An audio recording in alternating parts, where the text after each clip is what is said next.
እኔን እናቴና ልጄ ስንቀመጥ ብዙ ጊዜ እኔ ወደ ልጄ ሳይድ አደርጋለሁ። እናቴ ደግሞ እናቷ ጋር ብትቀመጥ ወደ እኔ ነው ሳይድ የምታደርገውና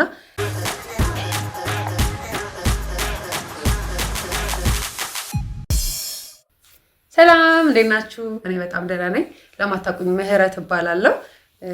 ዛሬ ደግሞ ተጠይቄ ከነበረው አሁንም ከረጅም ጊዜ የተጠራቀመውን ጥያቄ ነው የምመልሰው። ምክንያቱም በእኔ ቤት ሳይሆን በእኔ ዩቲዩብ ቻናል ሳይሆን ከዚህ በፊት በነበረው በፍጹም ወይም ደግሞ ንቁ ፖድካስት ላይ የጠየቃችሁኝን ጥያቄ በተከታታይ ጥያቄውን እየመለስኩ ከምቆይ ብዬ ከራሴ የማካፍላችሁን ነገር በመሀል አስገብቼ ነበር።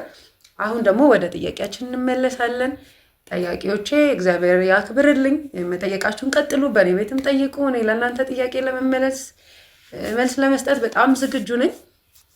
እንደሚታወቀው እኔ ከተማርኩት ሳይሆን ከኖርኩት ነው የማወራው። ወደ ጥያቄያችሁ ንግባ። ብዙ ጥያቄዎች አላችሁ። ዛሬም ሁለት እድለኞች ጥያቄያችሁ ይመለሳል። እስቲ ይችላል እናንተ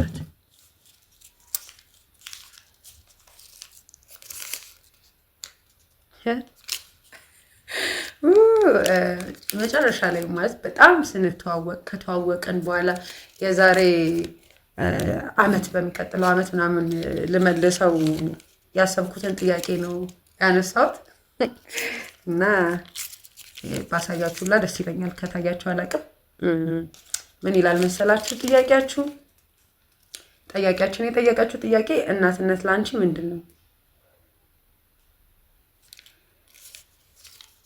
ለማታውቁኝ ምህረት እባላለሁ። የአንድ ሴት ልጅ እናት ነኝ። የ5 ዓመት ሴት ልጅ አለችኝ።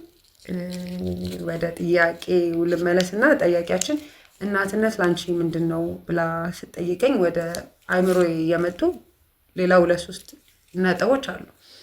እናትነት የእግዚአብሔርን ቸርነት፣ የእግዚአብሔርን ምህረት፣ የእግዚአብሔርን ደግነት የምናይበት ነው የመጀመሪያው። ምክንያቱም ልጅን ለማሳደግ ተገብቶን ወይ ደግሞ የምንችለው ነገር ሆኖ የሚሰጠን ሳይሆን እግዚአብሔር ከፍቅሩ የተነሳ እኔን እናት አድርጎ ትችያለሽ ወይ ደግሞ ኃላፊነት መውሰድ ትችያለሽ ብሎ ልጅ ሲሰጠኝ አምኖኝ እንደሆነ ሳስብ የሚሰማኝ ስሜት አለ። ሁለተኛው ደግሞ እናትነት ልጅነትን ያስታውሰኛል። ምክንያቱም እኔ እናት ከመሆኔ በፊት እኔ እናት ነበርኩ። ስለዚህ እናትነት ልጅነትም ነው። ለምሳሌ እኔን እናቴና ልጄ ስንቀመጥ ብዙ ጊዜ እኔ ወደ ልጄ ሳይድ አደርጋለሁ።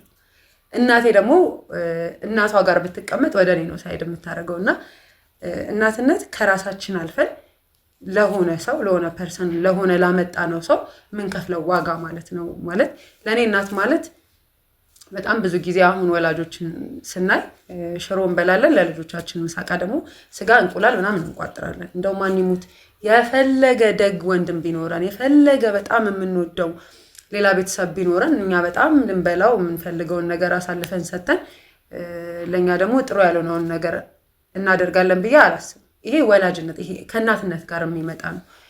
እንደገና ደግሞ ድሮ ከነበር ነው እኔ ድሮ ከነበረችው ምህረት እኔ ከማለት እኛ ወደ ማለት ያሳደጋት እናትነት ነው ብዬ አስባለሁ። እና ስለ እናትነት ማውራት ኢሞሽን ይቀይራል አይደለ? በህይወቴ ትልቁን ዋጋ ከፍያለሁ ብዬ የማስበው ከወለድኩ በኋላ ነው። በጣም ብዙ ሰዎችን ስናገኛቸው ያወራሉ ይሄንን ወሬ። በተለይ ደግሞ እናትነት ብቻ ሳይሆን አባትነት ላይ ወይኔ አሳየው ነበረ የልጄ ነገር ይዞኝ ነው ሲሉ ምን ያህል ከኢሞሽን በላይ እንደሆነ ምን ያህል አባትነት ወይ እናትነት ከስሜት እንደሚዘል በዛ ስሜት ውስጥ ሆነን በዛ ኢሞሽን ውስጥ ሆነን ከኛ የሚበልጥ ነገር ለኛ እንዳለ አስበን መተው ማለት ነው። ሌላው ደግሞ በጣም የሚያስገርመኝ እኔ በእህቴ ብበለጥ ቅር ልሰኝ እችላለሁ፣ በእናቴ ብበለጥም ቅር ልሰኝ እችላለሁ፣ በወንድሜም ብበለጥ። ምክንያቱም ከብዙ ሰዎች ጋር ተወዳድረንም ትከሻ ተለካክተንም እናውቃለንና ሁሉም ወላጅ በልጁ መበለጥን ይፈልጋል። ማለት በልጁ መበለጥ ልጁ ነገ ደርሶ እሱን መብለጡ ከሱ በላይ ስኬታማ መሆኑ ከሱ በላይ ጥሩ ነገሮችን ማድረጉን ይመኛል። የኛ ውጤት ናቸው ብለን ስለምናስብና እናትነት እኔ በጣም በዚህ በአንድ ኤፒሶድ ዘርዝሬ ወይ በአንድ ክፍል ተናግሬ በ10 ደቂቃ ፍሬ ማስይዟለሁ ብዬ አላስብም። እና ይሄ ጥያቄ ዛሬ የሚቀጥለው አመት ተጠይቄ ቢሆን ብዬ ያልኩት ያው ያኔም አሁንም እናት ነኝ፣ ግን ያኔ የበለጠ እያሳደግኩ ስመጣ ልላችሁ አልችልም። ምክንያቱም እናትነት የሚለውን ይሄ እኛን የሚቀይረውን ስሜት የሚጀምረው ወልደን ስናቅፍ አይደለም፣ ካረገዝንበት ጊዜ ጀምሮ። ስለዚህ አንድ እናት ከወለደች ከመጀመሪያ ቀን ጀምሮ ስሟ ተቀይሮ እናት ነው የምትሆነው። የ20 ዓመት ልጅ ያላትም ሴት እናት ናት። የ10 ዓመት ልጅም ያላት እናት ናት። የ10 ቀንም ልጅ ያላት እናት ነው ስሟና በልጆች ቁጥር ወይ ደግሞ በማሳደግ ረጅም ጊዜ በመውሰድ የሚብራራ አይደለም፣ ስሜት ነው። እና ብዙ ነገር ማብራራት የምችል ይመስለኝ ነበር፣ ግን እንደማልችል የሚገባኝ ስለ እናትነት ሳወራ ነውና በቃ ስሜቴን ተረዱኝ እንጂ ስሜቴን ይውልኝ ስለማይባል ብዙ ነገር የኔ ይቀየራል። ብዙ የኔ ዳይሜንሽን የተቀየረው ከእናትነት ጋር ተያይዞ ነው። እሱም በሰፊው በሌላ ጊዜ እናወራለን።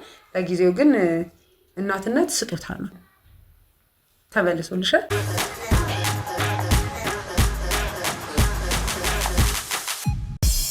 ወደ ሁለተኛ ጥያቄያችን እንግባና እየጸለይኩኝ ነው። እንዳሁኑ በጣም የሚከብድ አንድ ጥያቄ ግን 100 መልስ የሚፈልግ ጥያቄ እንዳይሆን እየጸለይኩኝ ነው። እና እስቲ ይሄን አንዴ አንስቻለሁ።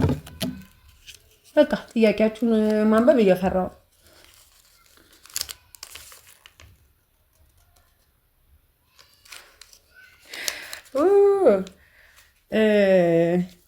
ታሪክሽን ለማካፈል ምን አነሳሳሽ ይላል። ታሪኬን ለማካፈል ምን አነሳሳኝ መሰለሽ ወይ መሰለ ጥያቄ። የመጀመሪያው ታሪኬ ለሰዎች ባጋራ ሰዎችን ይጠቅማል ብዬ ማሰብ ነው። የመጀመሪያው እንዳካፍል ያነሳሳኝ የመጀመሪያው እሱ ነው። ሁለተኛው ደግሞ በዙሪያ የነበሩ ሰዎች ታሪኬን ፐብሊክ እንዳደረግ በጣም የሚነግሩኝ ሰዎች ነበሩና ያኔ እኔ ባለ ታሪኬ መደበኛ እንዳልሆነ እንዲሰማኝ አድርገውኛል። በይበልጥ ደግሞ አንድ ወቅት አንድ ወዳጄ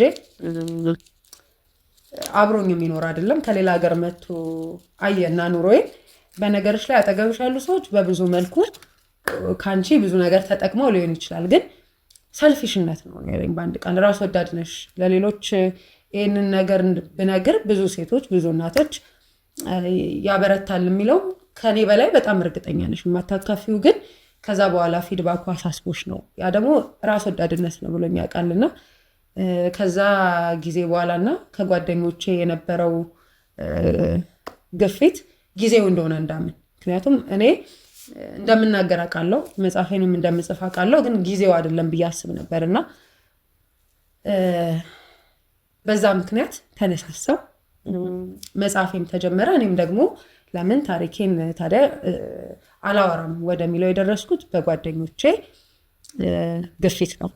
እና በዚህ አጋጣሚ አመሰግናቸዋለሁ። ምክንያቱም ገና ነው ብዬ ነበርና አሁን ምን አስባለሁ ሳልናገር ሞቼ ቢሆንስ ማለት የእውነት የሚደውሉ ሰዎች ነበሩ። ኢንተርቪውሽን ካየን በኋላ ራሴን እንዳላጠፋ ሁኛለሁ፣ የሆነ ነገሮችን አስተካክያለሁ፣ ለቤተሰቦቼ ይቅርታ አድርጌያለሁ፣ በጣም ብዙ ነገር። ስለዚህ ይህንን ሁሉ ነገር ነበረ ማጣው ስል ማግኘት የሚገባው ሰው ሳያገኝ ይቀር የነበረው። ስለዚህ ሳስቡላ አሁን ደነግጣለሁ። በእንደዛ ሁኔታ ውስጥ ሆኜ ከነ ታሪኬ ሞቼስ ቢሆን፣ ምክንያቱም ነገ በኛ እጅ አይደለም እና በማካፈሌ በጣም ደስተኛ ነኝ። ያካፈልኩትም በጓደኞቼ ግፊት ውስጤም በነበረው ነገር ከኔም ከነበረው መፈለግ ነውና እናንተ ጋርም ሲደርስ በዚህ መልኩ ነው ማለት ያልጠበቅኩትን ውጤት ነው ያመጣልኝ። ያልጠበቅኩትን ስላችሁ አሁን እዚህ ጋር ቁጭ ብዬ እንዳወራ ያደረገኝ ያን ጊዜ ታሪኬ ማካፈሌ ነው። ይህንን ነው ለጥያቄ መልስ የምሰጠው። ጓደኞቼ ናቸው። ፊድባኩ ደግሞ የሚገርም ነበር። ብዙ ሰው አትርፌበታለሁ፣ ብዙ ሰው አግኝቼበታለሁ፣ ብዙ ፍቅር፣ ብዙ መውደድ ከእናንተ አግኝቻለሁ። ከዛ በተጨማሪም ደግሞ ራሴ ላይ የነበረኝን መተማመንና እርግጠኛነት እንዳጸና ረድቶኛል።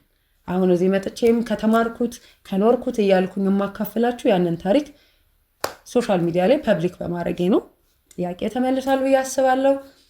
ዛሬ 2 ጥያቄ መልሻለሁኝ በዚህኛው ኤፒሶድ። በሌላው ጊዜ ደግሞ ሌላ ጥያቄዎችንም ሌላም ነገሮችንም እናነሳለን፣ እናወራለን። እንደሚታወቀው እኔ ቤት ከተማርኩት ሳይሆን ከኖርኩት ነው። ባይ። ወዳችኋለሁ።